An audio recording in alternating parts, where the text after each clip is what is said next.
ప్రతి రాత్రి ఆరవమ్మ అతన్ని ఎంతో ప్రేమతో నిద్రకు పంపేది.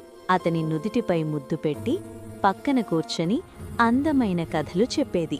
ధైర్యవంతమైన బొమ్మల కథలు, మెరిసే నక్షత్రాల కథలు, మంచి కలల కథలు. ఆరవ్ తన టెడ్డీని హత్తుకొని నిద్రమత్తులో ఆమె మాటలు వింటూ ఉండేవాడు.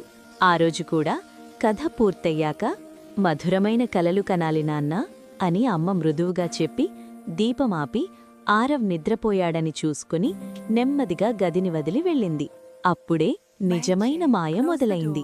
చంద్రుడు ఆకాశంలోకి ఎగసినప్పుడు ఇల్లు మొత్తం నిశ్శబ్దంగా మారింది. నీలం రంగు చిన్న గదిలో నక్షత్రాల దుప్పటి కప్పుకొని ఆరవ్ ప్రశాంతంగా నిద్రపోతున్నాడు. అతని ఊపిరి శబ్దం మెల్లని సంగీతంలా వినిపిస్తోంది. అప్పుడే టిక్ టాక్ క్లిక్. బెన్నీ అనే ధైర్యవంతమైన టెడ్డీ తన బటన్ కళ్లను తెరిచాడు. నిద్ర సమయం మొదలైంది అని మెల్లగా చెప్పాడు. చుట్టూ ఉన్న బొమ్మలన్నీ నెమ్మదిగా లేచాయి. అల్మారపై ఉన్న కెప్టెన్ రోబోట్ నిలబడ్డాడు. డ్రీమ్ పెట్రోల్ సిద్ధంగా ఉంది అని గర్వంగా అన్నాడు. డాల్ హౌస్ కిటికీ దగ్గర మెరుపు వెలుగు కనిపించింది. ఫేరీ డాల్ లూనా గాలిలో తేలుతూ వచ్చింది. బాబు కలల్లో ఉన్నాడు అని మృదువుగా చెప్పింది. మనమే అతన్ని కాపాడాలి. గది చల్లబడింది. కిందనుంచి ఒక చీకటి నీడ బయటకు జారింది. భయంలా కదులుతూ ఉంది. అయ్యో అని బెన్నీ భయపడ్డాడు. ఇది చెడు కల. ఆ నీడ నెమ్మదిగా గుసగుసలాడింది. నువ్వు ఒంటరివి. నువ్వు సురక్షితంగా లేవు. ఆరవ్ నిద్రలో తిప్పుకొని తన దిండును గట్టిగా పట్టుకున్నాడు. మేము వదలము అని బెన్నీ ధైర్యంగా అన్నాడు. కాని అతని గుండె కొంచెం వేగంగా కొట్టుకుంది. కెప్టెన్ రోబోట్ తన షీల్డ్ ఎత్తాడు. భయాన్ని అడ్డుకుంటాను. లూనా ఆరవ తల దగ్గరకు వెళ్లి బంగారు కలల పొడి చల్లింది. లూనా చాలా మెల్లగా లాలిపాట పాడింది. నక్షత్రాలు కూడా వినిపిస్తున్నట్లే అనిపించింది. ఆ నీడ చిన్నదవ్వసాగింది.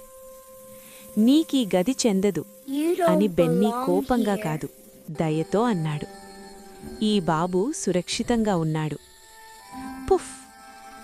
చెడుకల పొద్దును పొగలా మాయమైంది.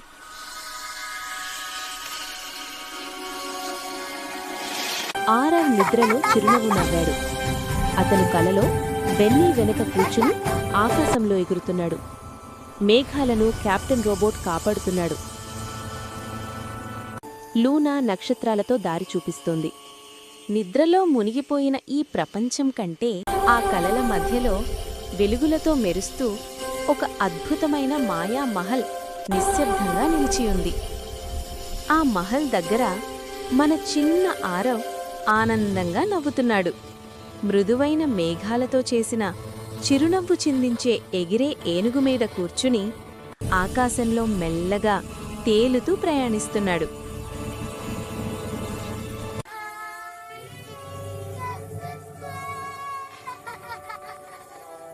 బొమ్మలు నిశ్శబ్దంగా చూశాయి. మన పని అయిపోయింది అని లూనా చెప్పింది. డ్రీమ్ సేఫ్ అని కెప్టెన్ రోబోట్ సెల్యూట్ చేశాడు. బెన్నీ తిరిగి వచ్చి ఆరవ్ చెంప దగ్గర పడి శుభరాత్రి అని మెల్లగా చెప్పాడు. సూర్యుడు కిటికీ లోపలికి తొంగి చూసినప్పుడు బెన్నీ మళ్ళీ టెడ్డీనే. కెప్టెన్ రోబోట్ కదలలేదు. లూనా డాల్ హౌస్లో విశ్రాంతి తీసుకుంది. కాని ఆరవ్ మాత్రం చాలా సంతోషంగా లేచాడు. బెన్నీని గట్టిగా హత్తుకుని నాకు చాలా మంచి కల వచ్చింది అని నవ్వుతూ చెప్పాడు. ఆ గదిలో ఎక్కడో మాయ చిరునవ్వు నవ్వింది. పిల్లల కోసం సందేశం. నీవు భయపడినప్పుడు నీవు ఒంటరివి కాదు. అమ్మానాన్నల ప్రేమ, ధైర్యం మరియు ఊహాశక్తి నీ కలలను ఎప్పుడూ కాపాడతాయి.